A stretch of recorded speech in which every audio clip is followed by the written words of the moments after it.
ನಾನು ಯಾವ ಸಿಚುವೇಷನಲ್ಲಿ ಇದ್ದೆ ಅಂತ ಹೇಳಿದ್ರೆ ಸಿನಿಮಾನ ಕಂಪ್ಲೀಟ್ ಮಾಡೋಕ್ಕಾಗುತ್ತೋ ಆಗಲ್ವೋ ಅನ್ನೋ ಥರ ಸಿಚುವೇಷನಲ್ಲಿದ್ದೆ.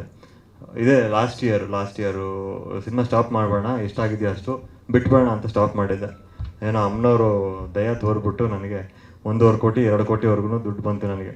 ಅದು ಅನ್ಎಕ್ಸ್ಪೆಕ್ಟೆಡ್. ನಾನು ಇದನ್ನು ಪ್ರೀವಿಯಸ್ ಯಾವುದೋ ಒಂದು ಪ್ರೆಸ್ ಮೀಟಲ್ಲೂ ಕೂಡ ಹೇಳಿದ್ದೀನಿ, ಅಂದರೆ ಯಾರೋ ಇಂಟರ್ವ್ಯೂಲ್ಲೂ ಕೂಡ ಹೇಳಿದ್ದೀನಿ. ಒಂದು 2 ಕೋಟಿ ರೂಪಾಯಿ ಯಾರೋ ಕರೆದುಬಿಟ್ಟು ಕೊಡ್ತಾರೆ. ನನ್ನ ಫ್ರೆಂಡ್ ಇಲ್ಲೇ ಇದ್ದಾರೆ, ಅನಿಲ್ ಅಂತ, ಹನಿ ಅಂತ ಇದ್ದಾರೆ. ಎಲ್ಲ ಕ್ಯಾಮ್ರಾ ಅವ್ರ ಕಡೆ ಶಿಫ್ಟ್ ಆಗುತ್ತೆ. ಯಾರದು ಫ್ರೆಂಡು? ಅವ್ರು ಕರೆದ್ಬಿಟ್ಟು ನನಗೆ ಒಂದು 40 ಲಕ್ಷ ಕೊಟ್ಟರು ಒಂದ್ಸತಿ. ಆಮೇಲೆ ನನ್ನದು ದುಡ್ಡಿದೆ ಬೇಕಾ ಅಂತ. ಆಮೇಲೆ ನನ್ನ ಫ್ರೆಂಡ್ ಕಿರಣ್ ಅವರೊಂದು 30 ಲಕ್ಷ ಕೊಟ್ಟರು. ಹಿಂಗೆ ನನ್ನ ಸ್ನೇಹಿತರು ಶಶಿ ಅಂತ ಬಂದಿದ್ದಾರೆ, ಅವರೊಂದು 35 ಲಕ್ಷ ಕೊಟ್ಟರು. ಒಳ್ಳೊಳ್ಳೆ ಫ್ರೆಂಡ್ಸ್. ಹೌದೌದು, ತುಂಬ ಒಳ್ಳೆ ಫ್ರೆಂಡ್ಸು. ಇವರೆಲ್ಲ ದುಡ್ಡು ಕೊಟ್ಟಿದ್ದಕ್ಕೆ ನಾನು ಸಿನಿಮಾ ಕಂಪ್ಲೀಟ್ ಆಗಿದ್ದು. ಸುಮಾರು ಆಲ್ಮೋಸ್ಟ್ ನಾನು ಒಂದು 5 ಕೋಟಿ ಹಾಕ್ಬಿಟ್ಟು ಆಲ್ರೆಡಿ ಸಿನಿಮಾ ನೆನೆಸ್ಬಿಟ್ಟಿದ್ದೆ, ಬಿಟ್ಬೇಡ ಆ ಸಿನಿಮಾನ ಅಂತ. ಎಲ್ಲರೂ ಸಣ್ಣ ಪುಟ್ಟ ಅಮೌಂಟ್ ಕೊಟ್ಟಿದ್ದಾರೆ. ನಮ್ಮ ಮಧುಸೂದನ್ ಅವರಾಗಿರ್ಬೋದು, ಚಂದ್ರಕುಮಾರ್ ಅವರಾಗಿರ್ಬೋದು, ಎಲ್ಲರೂ ಇದ್ದಾರೆ. ತುಂಬ ಜನ ಇದ್ದಾರೆ. ಲಿಸ್ಟು ತುಂಬ ದೊಡ್ಡ ಲಿಸ್ಟು, ಹೇಳೋದಕ್ಕಾಗಲ್ಲ. ಇವತ್ತು ಸಿನಿಮಾ ಈ ಮಟ್ಟಕ್ಕೆಲ್ಲ ಬಂದಿದೆ ಅಂತ ಹೇಳಿದ್ರೆ ನಾನು ಸತ್ಯವಾಗ್ಲೂ ನಾವೇನು ವರ್ಕ್ ಮಾಡಿದೆ ಎಲ್ಲ ಅಮ್ಮನವ್ರು ಮಾಡಿಸಿರೋದು ಅಷ್ಟೇ. ಇಲ್ಲಿ ನಾವೇನು ಮಾಡೋಕ್ಕಾಗಿಲ್ಲ. ನಾನು ನಿನ್ಸ್ಬಿಟ್ಟಿದ್ದೆ ಸಿನಿಮಾ, ಲಿಟ್ರಲಿ ನಿನ್ಸ್ಬಿಟ್ಟು ನಾನು 3 ವರ್ಷದ ಮೇಲೆ ಆಯಿತು. 4 ವರ್ಷ ಆಯಿತು ಸಿನಿಮಾ ಸ್ಟಾರ್ಟ್ ಮಾಡಿ. ನನ್ನ ಕೈಲಿ ಆಗಲ್ಲಪ್ಪ, ಸಿನಿಮಾ ಇಂಡಸ್ಟ್ರಿನ ಬೇಡ. 1ಕ್ಕೆ ಡಬಲ್ ಆಗ್ತಾಯಿತ್ತು ಆ ಬಜೆಟು. ಎಷ್ಟು ಡಬಲ್ ಆಗ್ತಾಯಿತ್ತು ಅಂತ ಹೇಳಿದ್ರೆ ನಾನು ಇವತ್ತು 30 ಲಕ್ಷ ಬೇಕು ಅಂತ ಅಂದ್ಕೊಂಡು ಏನೋ ಸ್ಟಾರ್ಟ್ ಮಾಡಿದ್ರೆ ಅದು 50-60 ಲಕ್ಷ ಆಗ್ತಾಯಿತ್ತು. ಕಾಂಪ್ರಮೈಸ್ ಆಗಬಾರ್ದು. ಸಿನಿಮಾ ಮಾಡಬೇಕು ಅಂದರೆ ಕಾಂಪ್ರಮೈಸ್ ಆಗಬಾರ್ದು. ಇವಾಗ ಸಾಂಗ್ ಮಾಡ್ತಾ ಇದ್ದೀವ, 30 ಲಕ್ಷ ಆಗುತ್ತೆ, ಓಕೆ 30 ಲಕ್ಷ ರೆಡಿ. 30 ಲಕ್ಷ, ಅದಕ್ಕೆ 30 ಲಕ್ಷ ಆಗ್ತಾಯಿರಲ್ಲ. ಮತ್ತೆ ನಾನು ಎಲ್ಲರಿಗೂ ನಾಳೆ ಕೊಡ್ತೀನಿ ಅಂತ ಹೇಳ್ಬಿಟ್ಟು ಮತ್ತೆ ಅಡ್ಜಸ್ಟ್ ಮಾಡ್ತಾ ಇದ್ವಿ. ಬರೀ ಹಿಂಗೆ ಮುಗಿಸ್ಬಿಟ್ವಿ ಸಿನಿಮಾನ. ಹೆಂಗೋ ಅದು ಅಮ್ಮನವ್ರ ಕೃಪೆಯಿಂದ ಮುಗಿದೈತಿ ಇವತ್ತು ಸಿನಿಮಾ. ಚೆನ್ನಾಗಿ ಬಂದಿದೆ.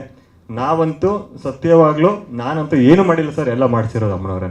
ಅಮ್ಮನವ್ರು ಅಂದರೆ ದೇವಿ, ಎಲ್ಲರೂ ಸುಪ್ರೀಂ ಗಾಡೆಸಸ್. ಅವ್ರಿಲ್ಲಾಂದ್ರೆ ಎಲ್ಲ ಮ್ಯಾಜಿಕ್ ಆಯಿತು ನನ್ನ ಲೈಫಲ್ಲಿ. ಅದನ್ನ ನಾನು ಹೇಳಲೇಬೇಕು. ಇವತ್ತು ಚಾಮುಂಡೇಶ್ವರಿ ಅಂತಾನೆ ಅಲ್ಲ ಸರ್, ಅಮ್ಮನವ್ರು ಅಂತ ಹೇಳಿದ್ರೆ ಎಲ್ಲರೂ ಅವರೇ. ಲಕ್ಷ್ಮೀನೂ ಅವರೇ, ಸರಸ್ವತಿನೂ ಅವರೇ, ಚಾಮುಂಡೇಶ್ವರಿ ಎಲ್ಲ ಅವರೇ. ಅದು ಬಿಡಿ, ಅದನ್ನ ಬಗ್ಗೆ ಎಕ್ಸ್ಪ್ಲನೇಷನ್ ಮಾಡೋದು ಬೇಡ.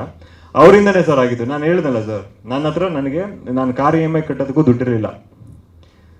ಫುಲ್ಲು ನಾನು ಏನು ಮಾಡೋಕ್ಕೆ ಆಗ್ತಿರಲಿಲ್ಲ. ನನ್ನ ಪಾಕೆಟಲ್ಲಿ 5,000 ಇರಲ್ಲ. ಆ ಟೈಮಲ್ಲಿ ನಾನು ಏನೋ ಗೊತ್ತಿಲ್ಲ, ಯಾರೋ ನಮ್ಮ ಮಂಜುನಾಥ್ ಅಂತ ನಮ್ಮ ಇಲ್ಲೇ ಇದ್ದಾರೆ, ನಮ್ಮ ಎಕ್ಸಿಕ್ಯೂಟಿವ್ ಪ್ರೊಡ್ಯೂಸರ್, ಅವ್ರು ಕರ್ಕೊಂಡು ಹೋಗ್ಬಿಟ್ಟು ಯಾರನ್ನೋ ಭೇಟಿ ಮಾಡಿಸಿದ್ರು. ಆ ಭೇಟಿ ಮಾಡಿಸಾದ್ಮೇಲೆ ಅವರು ನಂಗೆ ದೀಕ್ಷೆ ಕೊಟ್ಟರು, ರಾಜಯೋಗ ದೀಕ್ಷೆ ಅಂತ. ಬೆಳಗ್ಗೆ 3:30 ಎದ್ಬಿಟ್ಟು ಪೂಜೆ ಮಾಡಬೇಕು, 8 ಗಂಟೆವರೆಗೂ ಅದನ್ನು ಪೂಜೆ ಮಾಡಬೇಕು. ಅದು ಮಾಡೋಕ್ಕೆ ಸ್ಟಾರ್ಟ್ ಆದಮೇಲೆ ನನಗೆಲ್ಲ ಓಪನ್ ಆಗಿ ಸ್ಟಾರ್ಟ್ ಆಯಿತು. ಒಂದು ಹೋಮ ಮಾಡಿಸ್ತೀವಿ ಟ್ರಕ್ ಅಂತ. ಇವರೆಲ್ಲ ಅವಾಗಲೇ ಫೋನ್ ಮಾಡಿ ಸರ್, ಆ ಹೋಮ ಮಾಡಿಸ್ದೆ.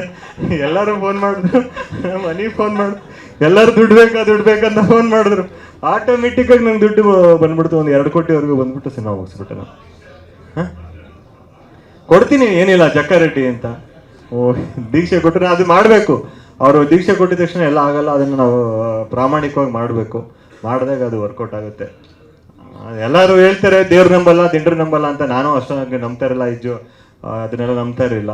ಇದಾದ್ಮೇಲೆ ನನ್ನ ಲೈಫಲ್ಲಿ ಆಗಿರೋ ಮ್ಯಾಜಿಕ್ಕಿಗೆ ನಾನು ನಂಬಕ್ಕೆ ಸ್ಟಾರ್ಟ್ ಮಾಡಿದ್ದು. ಸ್ವಾದಿಷ್ಟತೆಯ ಸ್ವಾದ, ತಾಜಾತನದ ಆಹ್ಲಾದ, ಉತ್ತಮ ಆರೋಗ್ಯ ಮತ್ತು ಹೆಚ್ಚಿನ ರೋಗ ನಿರೋಧಕ ಶಕ್ತಿಯ ವೃದ್ಧಿಗೆ ಈಗ ನಿಮಗೆ ಸಿಗುತ್ತಿದೆ ಉತ್ತಮ ಗುಣಮಟ್ಟದ ಪೌಷ್ಟಿಕಾಂಶ. Shri Vaidik millet health mix. ಇದು ಸಿರಿಧಾನ್ಯಗಳ ಸಂಪತ್ತು.